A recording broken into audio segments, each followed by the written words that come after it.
Orleans 5 years ago. Well, I'm joined now by lifelong New Orleans resident and civil rights attorney Tracie Washington. She's the president of the Louisiana Justice Institute. And we're also joined in New Orleans by writer and community organizer Jordan Flaherty. He's an editor of Left Turn magazine, and his book is just out from Haymarket. It's called Floodlines: Community and Resistance from Katrina to the Jena Six. Welcome to Democracy Now! Jordan, let's begin with you. Take us back to those days. The chaos, the catastrophe was unfolding. Explain what was happening and how communities were trying to live with as much dignity as they could at that time. Well, first of all, thanks for having me on the show. It's always a pleasure to be on, and I really appreciate the work you've done to shine the light on these important issues.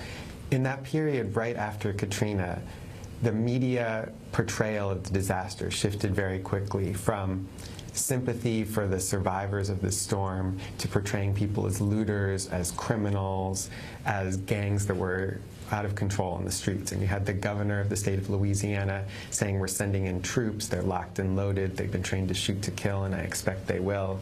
You had, we recently discovered, the second in charge of the police department telling people it's between them and their conscience if they wanted to shoot looters, if they wanted to shoot to kill.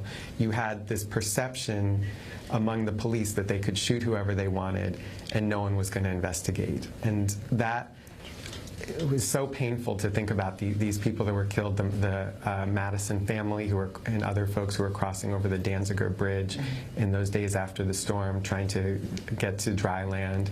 Police came on them, fired a hail of bullets at them, shot Ronald Madison, a mentally challenged man, in the back, and then ran up and stomped and kicked him until he was dead.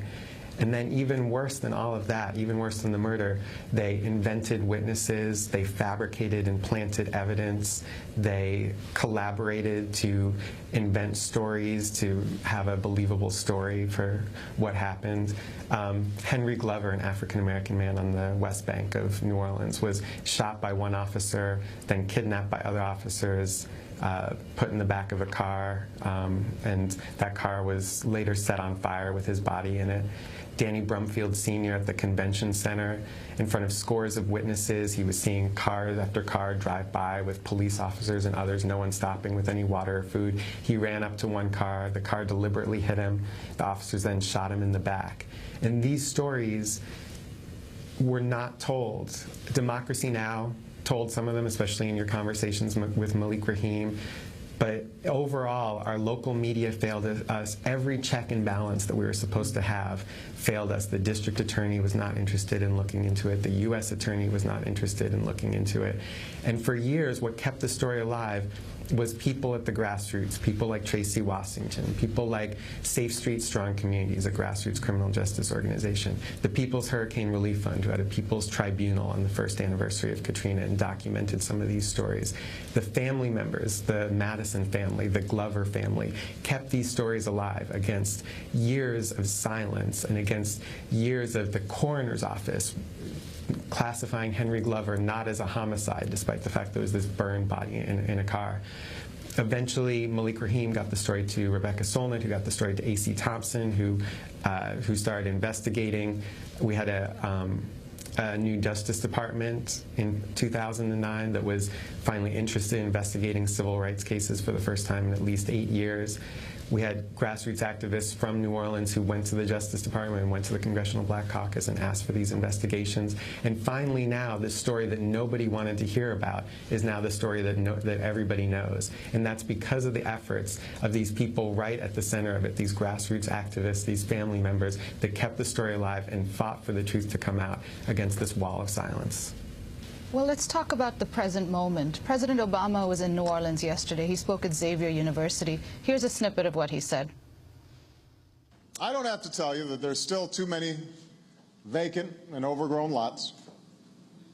There's still too many students attending classes in trailers. There's still too many people unable to find work.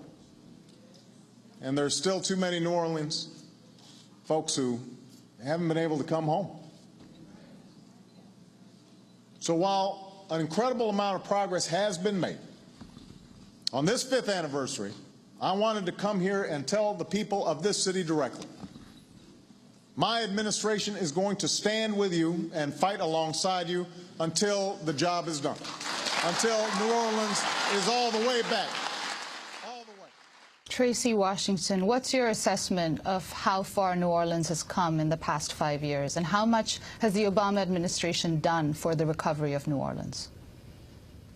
Well, again, thank you for having me on the show. And you know, that snippet and part of the speech by President Obama, while on the one hand is encouraging, on the other hand is also frustrating to me.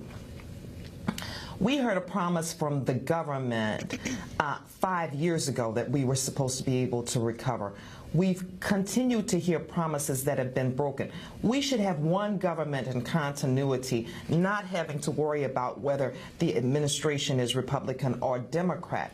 And what we are seeing is continued blame placed on the victims of the federal government's inaction, such that we can have a president here, president who I love, who says we see too many overgrown lots. Well, peel back the onions, peel back the layers of that, Mr. President, and understand why there are still so many overgrown lots. Because you had elderly people waiting on federal assistance after Hurricane Katrina through CDBG funding, who didn't get enough money, who could not possibly recover with $100,000 or $70,000 or whatever it is that you were going to pay them based upon the pre-Katrina value of their homes. You didn't give replacement value for homes for people who owned property, principally people in the lower Ninth Ward in Gentilly and Pontchartrain Park. And so I give that as an example to say,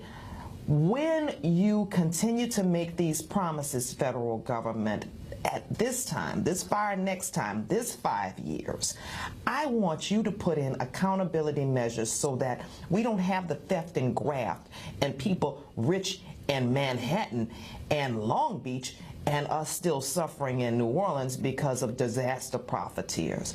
That you ensure that our folks here in Louisiana state and locally make sure that the people who were directly victimized by inaction, by the failure of the Army Corps of Engineers to protect us, now get remedy. And finally, that those folks who are still stuck in the diaspora, who are in almost every zip code in the United States of America, are truly guaranteed the right and given free passage back to New Orleans. Because remember, we gave them a one-way ticket out.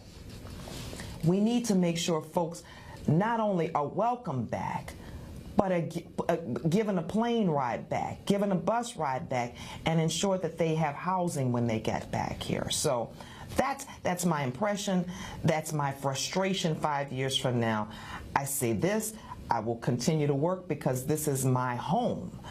And I love this city, but let's not put the mission accomplished banner out now, because we got a lot more work to do. Tracie, give us some of the numbers. How many people still have been unable to return to New Orleans? Well, look, we have 100,000 people less now than we had prior to Hurricane Katrina. Is that the right number? Probably not, because we've imported so many people, wonderful people here in the city of New Orleans that didn't live here prior to Hurricane Katrina. So, you know, at least 100,000 of our native folk are no longer here. Folks say, well, many of those folks who live now in Houston or Atlanta or elsewhere are having far better lives than they would have here. I give this example, however. I have a cousin, brilliant young man, and his wife who were living here in New Orleans, educators, prior to Hurricane Katrina. And yes, they are doing quite well in Houston. But when they lived in New Orleans as educators and as education administrators, their combined salary was far less than $100,000 a year, both master's degrees. They moved to Houston. They saw their standard of living increase dramatically.